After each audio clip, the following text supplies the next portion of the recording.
Hello and welcome back to the Odds Now YouTube channel for the latest edition of the Premier League betting show. Yes, horse racing has been taking centre stage this week here in the UK with the Cheltenham Festival, which rolls into day 3 of 4. But you know us on this channel, we're not going to abandon our weekly check-in on the English top flight football action. We've got a reduced slate this week due to the Carabao Cup final between Liverpool and Newcastle, which we will just touch on briefly at the end, even though it's not strictly a Premier League match. Two Premier League teams in action there at Wembley. But yeah, as a result, we've only got 8 games to go through, so it should be a little bit of a quicker show than normal. If you watch it for the first time, or basically, it's very simple. Myself and Brad take turns flying through the upcoming slate of Premier League matches and giving you a pick for each match to hopefully send you into the weekend armed with some decent betting angles. And we'll jump straight in then.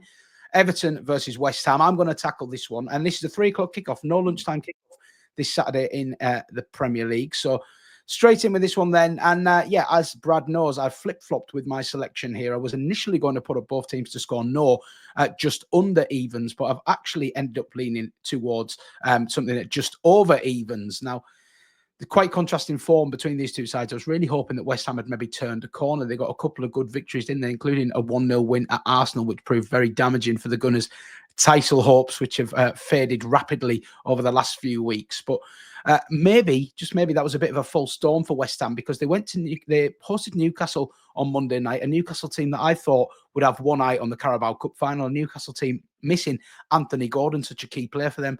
And to be honest, West Ham were completely outplayed. Yes, they lost 1-0, but Newcastle were by far the dominant side, could have had 2, 3, 4. And this is a Newcastle team that have actually been struggling a little bit in recent weeks. So again, I find myself just worried about the state of West Ham. And it's a very stark contrast to Everton, who couldn't be in ruder health really under David Moyes. They'll be a little bit frustrated that they're on this little run of draws at the minute. But I think more importantly to take away from it, it's just 1 defeat in 9 for Everton after David Moyes lost his opener against Aston Villa.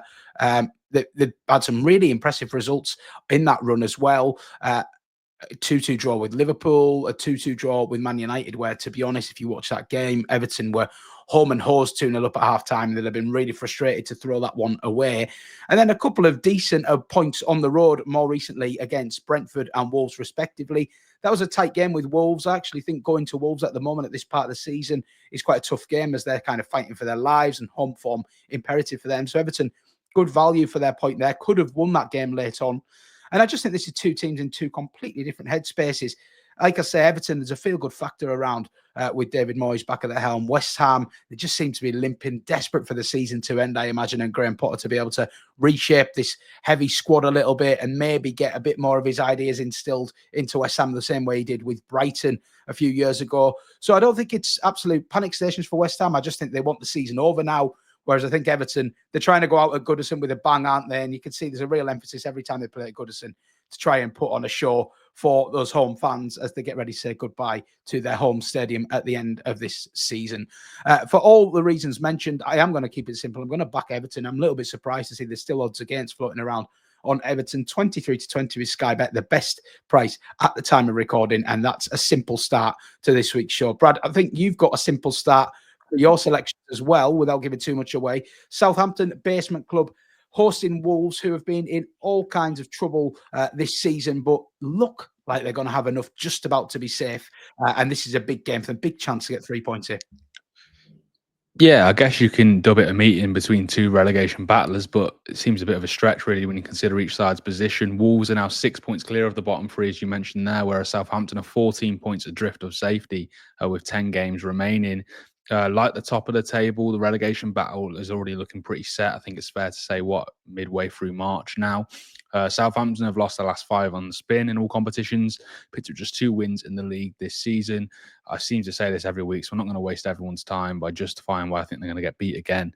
Wolves maybe without their best player, Mateus Cunha, who of course is suspended following a red card in the FA Cup against Bournemouth a couple of weeks ago. But they still have much more quality in their ranks, Wolves, in my opinion. They may only have 1 win in the last 5 in all competitions, but they've been competitive in all of those. And as you mentioned, picked up that draw against Everton last time out. I'll snatch your hands off really for a Wolves win here in odds against price. They come in at 23-20 with Betfred, and I'm going to keep it simple there. And yeah, I think that makes sense, Matt. I don't know about you, but that was a price which really caught my eye. Yeah, it's surprising to see anyone odds against to beat Southampton at the moment, isn't it? And Southampton, they've had flashes at home, I suppose, but really the points total tells you all you need to know. And odds against this Southampton side, who are in disarray, does feel worth taking. Well, another side struggling at the bottom is Ipswich. And for all we've been praising them a lot this year on this show, the points tally doesn't lie. They are bang in trouble, aren't they? And running out of games, unfortunately, to secure safety. They'll be hoping Southampton could do them a favour against Wolves, but I wouldn't bank on it for all the reasons that Brad suggested. And this is a tough old game they've got coming up against Nottingham Forest, who just refuse to go away in this fight for the top four. They keep pulling results out of the fire. And again, a familiar theme at the start of this show. I cannot believe we're getting odds against here about a Nottingham Forest win. When you consider what's on the line for both sides, yes, it's a big game, but ultimately Ipswich could do with playing these kind of middle of the road teams at home, couldn't they? Like the likes of West Ham, teams that don't have much to play for and maybe are half on the beach already. This is the complete polar opposite to what they're going to get against Nottingham Forest, to have an unbelievable opportunity to secure a really, really famous top four finish. And even if they don't manage the top four, they'll be really keen to make sure they don't completely implode, because it's very tightly clustered, isn't it, between sort of fourth and ninth, I think. Even Fulham would consider themselves still in the running for European places, I think. So Forest, if they do have a disastrous end to the season, they could end up sliding right down the table. But I think just taking points from the games they should win will be enough to get them very close to the top four, and if not, certainly the top six. And this is a game they should pencil in as winnable. Under normal circumstances in a standard season, you might be building this up as a game to get on side with Ipswich. But I think all things told, I just want to be with Forest. I can't believe the odds against here. Three narrow odds against selections to start the show here. Forest 11-10 best price currently with Coral. Maybe you just roll them up in a treble. To be honest, not very often I look at Premier League markets and think the win price is just a really solid bet. But all three of those so far, I'm really liking just the solid win option. Well, Brad, you might have to mix it up a little bit now, because we've got Man City hosting Brighton in our final 3 p.m. kickoff. And yeah, this is a really intriguing game, isn't it? Yes, City, of course, were wounded by that loss to Nottingham Forest last week. Callum Hudson-Odoi's late goal securing a 1-0 win for them there. That dealt a big blow, I think it's fair to say, to City's Champions League chase, and continued their inconsistent form, really. They've now won 5 and lost 5 of their last 10 in all competitions. As you touched upon there, only 5 points separate 9th and 4th. So City do have a fight on their hands to secure a spot in the Champions League next season. They've also only won 3 of the last 5 at home. The other 2 ended in defeats too, and face a stern test against this Brighton side this weekend. Brighton are in red-hot form. They've won their last 6 matches on the spin in all competitions, having upset Newcastle in the FA Cup in recent weeks. Also beat a very good Fulham side at home last weekend too. And, of course, picked up that win over Manchester City at the Amex in the reverse fixture earlier this season. That win was their first in 6 games against City, but I think it's fair to say that this Man City side is not the same as the one that they faced down the years. I've mentioned their unconvincing home form recently. They've been very vulnerable at the back. As you can see, they've only kept 7 clean sheets in the Premier League so far this season. And one man who I'm sure will be looking to exploit any defensive cracks will be Brighton forward Danny Welbeck. He's refound his scoring boots recently with a couple goals in recent weeks. He was very prolific early on in the season, wasn't he? He made a real good start to the season. He looks like he's returning to that form now, as I say, as we got midway through March. And he faces a Man City side which has conceded 7 goals in the last 5 games too. So I'm sure he'll be confident of adding to his tally once again. It'll be something he's eager to do, I'm sure, as a former Manchester United player and I think a Man United fan as well when he was a kid, and yet he still comes in at 14-5 generally to score any time. So just shy of 3-1. I think that's certainly a price worth taking on. He's in form, and City, like I said, have been pretty vulnerable at the back. So yeah, Daniel Welbeck to score anytime, 14-5 generally. Okay, Welbeck anytime for Brad then. Well, that is the 3 o'clocks all done and dusted with this reduced fixture list. On to the 5:30, which sees 2 of the overperforming middle of the road side to meet in Bournemouth and Brentford. And this is a big fixture potentially for Bournemouth, who just wobbled at the wrong time, unfortunately. They're winless in 4 now, and yet still only 3 points off the top 4, so they'll be ruining the drop points recently, none more so than that 2-2 with Tottenham last week, where they were utterly dominant at 2-0 up before a late collapse, a really silly penalty given away by Kepa Arrizabalaga late in the game, allowing Son Heung-min to earn Spurs quite a fortunate point, I think it's fair to say. But some of the football Bournemouth played at Tottenham just sums up their season, really. A joy to watch. So many exciting players. And I do really fancy them here to get the job done over Brentford. But I do have a little bit of respect for Brentford. They have won 4 straight now away from home. A really Jekyll and Hyde team, as we've talked about many times this year. They went on this unbelievable streak of winning at home and doing nothing away. And now they've flipped that on its head. And that trend continued, the recent trend, losing 1-0 at home to Aston Villa last time out, despite being sent off favourites there. I think we backed Aston Villa in that one, which was a nice result there. But yeah, ultimately, I do have a little bit of respect for Brentford. I expect Bournemouth to win, but I've gone a little bit more fanciful with my pick in this particular game. There's been a man who I am a massive fan of. I've referenced him a few times this season, and he continues to catch my eye at the moment. It's the Bournemouth left-back, Milos Kerkez. I think he's destined for much bigger things, the Hungarian. He's been, every time I watch him, I'm impressed with him, both going back the way and going forward the way, and I'm really surprised that it's not been as productive in terms of the attacking numbers as he has been visually. Every time I watch him, I think he possesses a real threat down that left flank. But that has changed fairly recently. In fact, in his last 2 games, he's managed 2 assists, particularly highlight at Tottenham. A wonderful cross after a surging run down the left to pick out his fellow flying winger, Tavernier. And I just really like Kerkez. I think he'll cause Brentford a lot of problems with that direct, explosive pace. And I couldn't believe the price for him to get a 3rd straight assist in 3 games. 9-1 available here with Bet365 on a Kerkez assist. It's probably the biggest price I've put up this season, but I think it's with good reason. He's got 5 assists this term, 2 in his last 2 games, as I say, and he plays a Brentford side who I do think can be exposed at times down the flanks because their forwards, their forward line's very dangerous, but they're very attack-minded players, aren't they? The likes of Schade and Bremer, and as well as they do work back, I do think you can get at Brentford down the flanks sometimes. So expecting Kerkez to be in the thick of the action here again, and 9-1, it's just a monstrous price, isn't it? So that's my little outside dart for this week. On to Sunday then, where we've got 3 Premier League games, the first of which is a tasty one between Arsenal and Chelsea. Brad, how do you see this one going? Yeah, it was a huge fixture in years gone by, hasn't it? But it's kind of flattened off in recent years with these two not performing as high as they want to be. Of course, Arsenal have improved over the last couple of seasons, but they did continue to surrender more ground in, if you can call it a title race now, with that 1-1 draw against Man United at Old Trafford last Sunday. Very blunt up top once again, and probably, they were probably fortunate not to lose that game at Old Trafford. Like I said, the title race is surely done now. But they were boosted by sealing a spot in the Champions League quarterfinals. So, say on Wednesday, they sealed it really the week before that with a 7-1 win over PSV, but it was confirmed on Wednesday.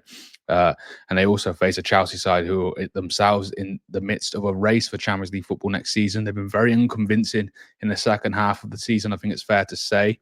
But they have won their last 2 Premier League games without conceding, though they were against Southampton and Leicester, 2 relegation battlers there. So I'm sure they'll face sterner tests between now and the end of the season starting here. I think with both sides fully fit, Arsenal would be clear favourites in this one, but they are missing most of their attacking options through injury. And I'm still not willing to back the Chelsea win. Like I said, they've not convinced of late. Their main player, their best player, Cole Palmer, is bang out of form. He missed that penalty against Leicester last week. And these two did play out a 1-1 draw in the reverse fixture earlier in the season. In fact, their last 2 matches have ended in a draw in the last 2 meetings. So I am going to back the same again here. Arsenal-Chelsea to end in the draw comes in at 11-4 with multiple sports books. Again, I think there's plenty of juice in that price there. So I'm going to keep it simple and back things to end level on Sunday afternoon. Okay, yeah, interesting game ahead for sure, even if there isn't a lot on the line, particularly from an Arsenal perspective. It does look like their season is set to finish in second place once again, doesn't it? Well, Fulham versus Tottenham is the last game that I'm going to be taking a look at here at 1:30. Another intriguing affair. Fulham probably didn't expect to be coming into this game at the start of the season as favourites, but that is where we're at with Tottenham. But also credit to Fulham. They're having a really good, solid season, and they're a very tough team to beat, aren't they? Particularly at home. I do really enjoy getting with Fulham where I can when they play at home, because they really do take games by the scruff of the neck. And they've got a real chance of Europe, haven't they? Still, once again, they would be disappointed to fall to defeat at Brighton last time out. But again, no shame in that. The manner of the defeat could be quite painful for them. A 90th minute penalty from João Pedro. So that will have taken the wind out of their sails a little bit. And as I say, they sit 10th, still just 2 points behind Bournemouth, 3 points behind Aston Villa, who were considering as genuine contenders for European spots. So maybe we should be considering Fulham still in that race as well. I do feel like they have to win this game if they are genuine European contenders, because Tottenham, as we all know, are having a dreadful campaign. I think as we talk now, they're going to play AZ Alkmaar tonight in the Europa League. They're 1-0 down in that tie. If they've gone out of that tie or failed to turn that around, there's going to be a lot of bad feeling around the place, just to add to what's already been a really negative season in North London. But yeah, the way I want to play this game, quite simply, I fancy Fulham to be dominant. This Tottenham side, we all know how many chances they give up. And the shot counts against them recently have really caught my eye. I've been surprised at just how many shots they've been giving away. In fact, Spurs have given up 16 or more shots in 4 of their last 5 games, and that's against some pretty sloppy opposition as well. I'm including Man United in that run as well. So, they really are giving up chances left, right and centre here. And I was a little bit surprised to see Fulham's shot line at around the 14 or 15 mark. Bear in mind, they're at home where they're really, really solid as well. They'll expect to have most of the ball with Spurs playing on the break. They're not shy of a shot themselves, Fulham. Over 15.5 Fulham shots is currently odds against at 11-10 with Unibet. For some context, 3 other books have this at 8-11, which is more where I would have it. So this is very much a price play. If you can get that 11-10 odds against, I think you're on a value bet there. And then we'll just need Fulham to do the business and Tottenham to help us with some pretty lackluster defending, which they're normally pretty good for, aren't they? Let's be honest.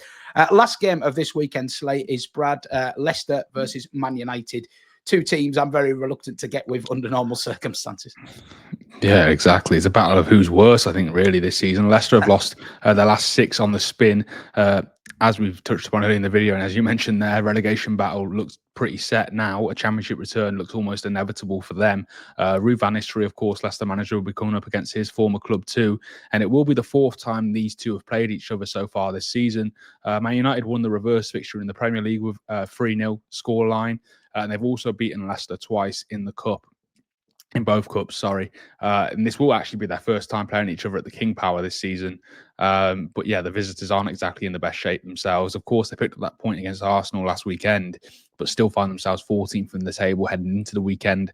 Lots of talk again off the pitch this week around the new stadium. And Jim Ratcliffe's interview, they can afford a new stadium. They can't afford to pay for their staff sandwiches, apparently, which is a bit of a strange situation, but that's a whole other video. I do think they will get some respite here, though, the Man United fans. Leicester are awful, and they've been awful for the large portion of this campaign, particularly in the second half of the season. And Man United have only lost 1 of their last 7 away games too. So I am going to keep it simple here and back the away win, which actually comes in at only 9-10, which does tell you how poor Man United have been, really, when you consider just how dismal this Leicester side has been. Yeah, so I'll keep it nice and simple there. Man United to win 9-10. That comes in with Brentford. And yeah, that'll round off the Premier League fixtures for this weekend.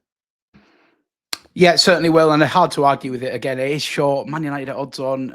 If it was anyone but Leicester, you wouldn't want to do it. But against Leicester, they've lost so many in a row now. Sinking stone. I do think that's probably a very fair price. Well, just before we do our recap, then we will just touch on Liverpool and Newcastle, who meet in the Carabao Cup final this weekend. And Brad, as I get the odds up for us to have a little bit of a peruse of.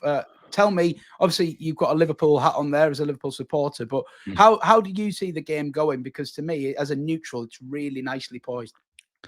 It is. I think Newcastle got the best case scenario really midweek with Liverpool going to extra time and penalties. Trent Alexander-Arnold, of course, withdrawn with what looks quite a bad injury. I was at the game and it took him a while to walk around the perimeter of the pitch. He didn't want to get on a stretcher. You could see that, but it looked like a bad one. So it's going to be a case of at least weeks rather than days.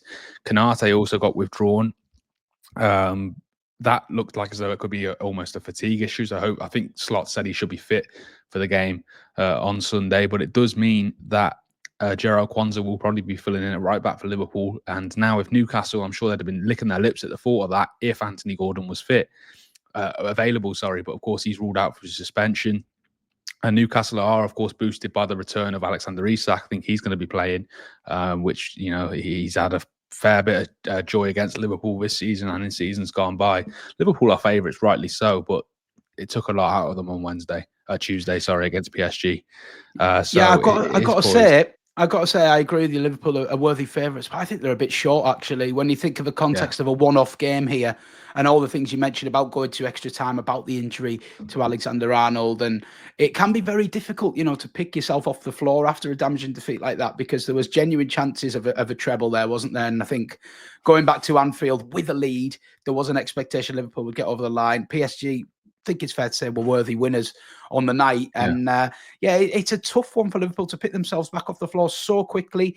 Of course, they've got a lot of experience in the ranks. People like Van Dijk are going to be crucial for that process. And it's not to say that I don't think they could do it, but I just think if you're offering me Liverpool at 4-6 or Newcastle at 4-1, I don't think there's that much between the two sides on a one-off game. And you've also got to think about the context around Newcastle here. Such a long time without a trophy. They've had their final 2 years ago against Man United, which didn't go well. They'll have learnt lessons from that. There won't be that same novelty for a lot of these players of playing at Wembley for the first time, playing in a final for the first time. They're very much there to get the job done. If you're asking me where my money would go, it would probably go on the draw at 16-5. I could see this one being going all the way. I don't think there's a lot between the two sides when they're both in a one-off game, nip and tuck, particularly with the injuries. And I think given the occasion, I could see Newcastle pushing them really close, and I could see extra time here. So 16-5, the draw definitely appeals to me. Brad, I don't know if you had a bet for this game, but obviously you've given us your general thoughts. Yeah, I agree. I wouldn't be surprised to see Liverpool win it in extra time. I don't think it's going to be a foregone conclusion, because Newcastle have got quality anyway, regardless of what happened on Tuesday.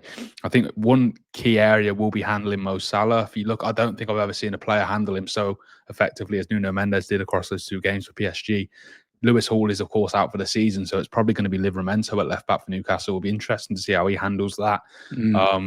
But of course, Salah, he's won for the big occasion. He's in brilliant form this season. If they can keep him quiet the way PSG did, which is no easy task, then I'm sure Newcastle, they will be, a significantly closer to getting the result they want. I do agree with you, though. On that big pitch as well, I think Liverpool will be feeling the effects still on Tuesday. And like you said, I'm about to say it's like a cup final for Newcastle. It is a cup final, but it is the biggest game in their recent history, and so it is.